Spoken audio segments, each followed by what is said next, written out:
भारत ने पाकिस्तान के जिन आतंकी ठिकानों को फोड़ा, वहां हाफिज सईद, मसूद अजहर ने नया टेरर कैंप खड़ा कर दिया है क्या? आतंकी अड्डों का रिनोवेशन, नए आतंकियों की भर्ती, मुनीर, मसूद अजहर खुद मोदी के हाथों पिटने की तैयारी कर रहे हैं क्या? अब इसका चैप्टर। भारत ने ऑपरेशन सिंदूर में पाकिस्तान के अंदर 9 बड़े आतंकी ठिकाने तबाह किए थे, जिसमें लश्कर तैयबा का मुरीद के हेडक्वार्टर और जैश ए मोहम्मद का बहावलपुर का हेडक्वार्टर ब्रह्मोस मिसाइलों की वजह से खंडर बन गया था। इसके बाद से ही पाकिस्तान के पालतू आतंकवादियों का रोना पीटना मचा हुआ था। आए दिन पाकिस्तान में आतंकवादियों की शोक सभाएं चल रही थी, लेकिन अब लग रहा है कि पाकिस्तान के आतंकी अड्डों पर ऑपरेशन सिंदूर पार्ट 2 करने का वक्त आ चुका है, क्योंकि अब पाकिस्तान के असीम मुनीर ने हाफिज सईद और मसूद अजहर जैसे आतंकी आकाओं के साथ मिलकर आतंक के स्ट्रक्चर को खड़ा करना शुरू कर दिया। पाकिस्तान के मुरीद के में लश्कर तैयबा का हेडक्वार्टर दोबारा बनना शुरू हो गया है, कहा जा रहा है। पाकिस्तान के बहावलपुर में जैश ए मोहम्मद के हेडक्वार्टर में भी तेजी से काम चल रहा है। उधर जैश और लश्कर के आतंकी कमांडर पूरे पाकिस्तान में घूम घूम कर आतंकियों की भर्ती की रैली कर रहे हैं। और यह कोई चोरी छिपे नहीं हो रहा बॉस, असीम मुनीर की शय पर खुला खेल चल रहा है पाकिस्तान में। पाकिस्तान में आतंकवादी भारत के हमलों में तबाह आतंकी अड्डों के मलबे पर खड़े होकर वहां चल रहे पुनर्निर्माण कार्य की रिपोर्टिंग कर रहे हैं। कैसे मसूद अजहर और हाफिज सईद के नाम पर आतंकी अड्डों को बनाने के लिए चंदा इकट्ठा किया जा रहा है, कैसे आतंकवादी भर्ती रैलियों में पाकिस्तान के युवाओं का ब्रेन वॉश हो रहा है। क्या सब कुछ इस तरफ इशारा कर रहा है कि ऑपरेशन सिंदूर पार्ट 2 जल्द लॉन्च करना ही होगा। ऑपरेशन सिंदूर में भारत ने पाकिस्तान में मौजूद आतंकी अड्डों को फोड़कर पाकिस्तान को जो सदमा दिया था, उसे आज तक आतंकवादी भूल नहीं पा रहे। आज भी आतंकवादियों की जमातों में इसका मातम चल रहा है। आतंकवादियों के लीडर खुलेआम कबूल कर रहे हैं कि भारत में उनके अड्डों को मलबे में बदल दिया। पाकिस्तान के पंजाब में मौजूद मुरीदके में लश्कर तैयबा का कुख्यात मरकज तैयबा कैंप भी भारतीय सेना ने तबाह किया था।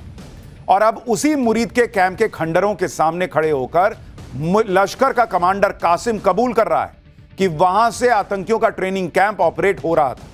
आतंकी कमांडर धमकी दे रहा है कि अब यहां इससे भी बड़ा आतंकी कैंप बनेगा। आप बाईं तरफ जो तस्वीर देख रहे थे, उसी को तबाह किया गया था। अब उस तबाही के मंजर पे खड़े होकर कहा जा रहा है कि यहां और आतंकी पैदा करेंगे। यानी वो खुद कह रहा है कि यहां से बड़े बड़े मुजाहिदीन निकले हैं और अब उससे भी बड़ी मस्जिद बनाएंगे वहां पर। यानी एक और बड़ा टेरर कैंप खड़ा करने की बातें हो रही हैं, क्योंकि वहां मस्जिद के नाम पर वही तो चल रहा था, ब्रेन वॉश करो और वहां पर मुजाहिदीन तैयार करो। मुरीदके में जिस खंडर के सामने खड़े होकर आतंकी बड़े बड़े दावे कर रहा है, यहीं पर हाफिज सईद के आतंकी संगठन लश्कर तैयबा का हेडक्वार्टर मरकज तैयबा हुआ करता था, जिसे 7 मई की रात भारत की ब्रह्मोस मिसाइल ने उड़ा दिया था। इसके बाद अगस्त में लश्कर के इस हेडक्वार्टर को दोबारा बनाने का काम शुरू हो चुका है, जिसके लिए जेसीबी मशीन लगाकर रात के अंधेरे में लश्कर के हेडक्वार्टर की खंडर हो चुकी इमारतों को पूरी तरह गिरा दिया गया। तस्वीर देखिए कैसे जेसीबी काम कर रही है। वहां यहां दोबारा से नई बिल्डिंग का निर्माण हो सके, इसकी तैयारी चल रही है। लश्कर के हेडक्वार्टर को दोबारा बनाने के लिए पाकिस्तानी सरकार, आईएसआई और फौज की तरफ से फंडिंग हुई है।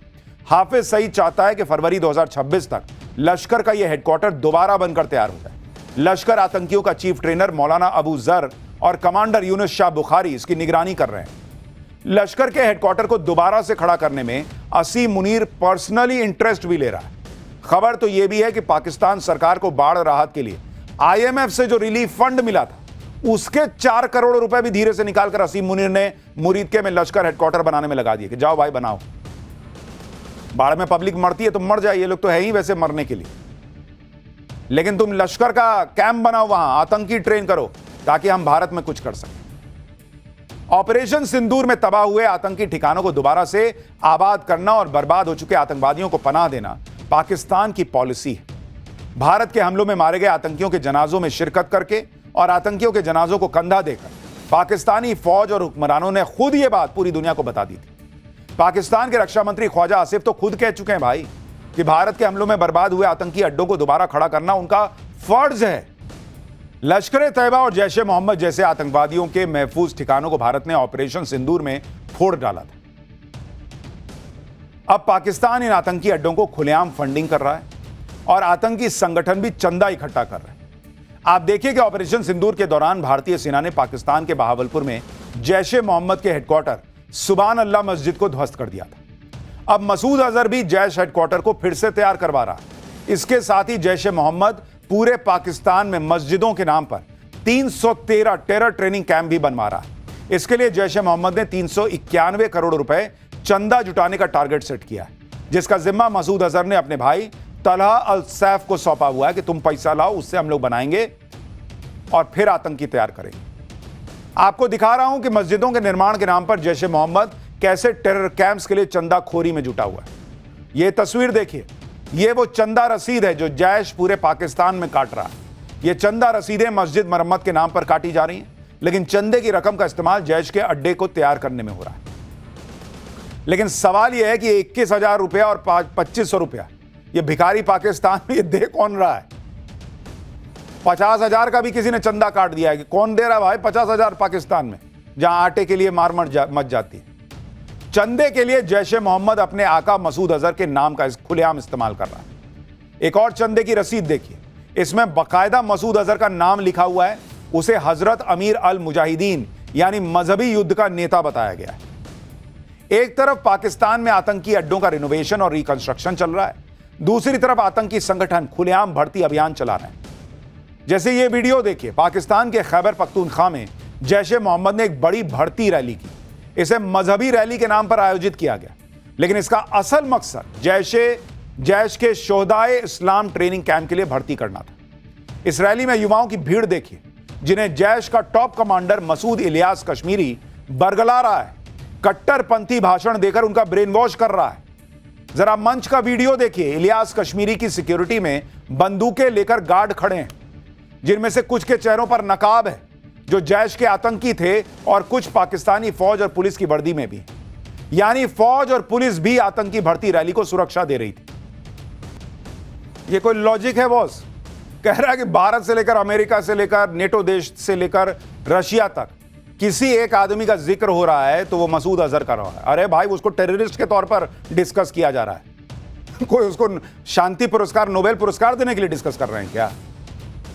ये तो वो वाली बात हो गई कि गली में एक कोई कुत्ता है जो सबको काट रहा है, तो फलाने बंगले से लेकर फलाने बंगले तक देख रहे हैं उस कुत्ते का जिक्र चल रहा है जो गली में सबको काटता फिर रहा। अरे भाई, वो काट रहा है इसलिए जिक्र हो रहा है, उसको कोई सम्मान थोड़ी दे रहा है, कोई घर में ले जाके पालना थोड़ी चाह रहा है। भारत के ऑपरेशन सिंदूर ने पाकिस्तान के आतंकवादियों को खून के आंसू रुला दिया, लेकिन अब जिस तरह से पाकिस्तान में असीम मुनीर और शहबाज शरीफ की शय पाकर हाफिज सईद और मौलाना मसूद अजहर सिर उठा रहे हैं, ऐसा लग रहा है कि भारत का ऑपरेशन सिंदूर जो होल्ड पर है उसे दोबारा स्टार्ट करने का वक्त जल्दी ही आने वाला है। और अभी कल ही भारत के chief of defence staff general Anil Chauhan ने कहा है कि ऑपरेशन सिंदूर का पार्ट 2 पहले से कई गुना ज्यादा ताकतवर होगा। तो पाकिस्तान तो खुद अपनी कब्र खोद रहा है भाई। सुनिए सीडीएस ने क्या कहा था। There would be a number of lessons for the Army, Navy and Air Force, even space and cyber, in how we conducted operations, whether there is more coordination required, more coordination within that particular domain or inter-domain coordination. So there are hundreds of lessons which we all have taken into account and trying to put in place so that next time we do things, we'll do it much better than what we did this time.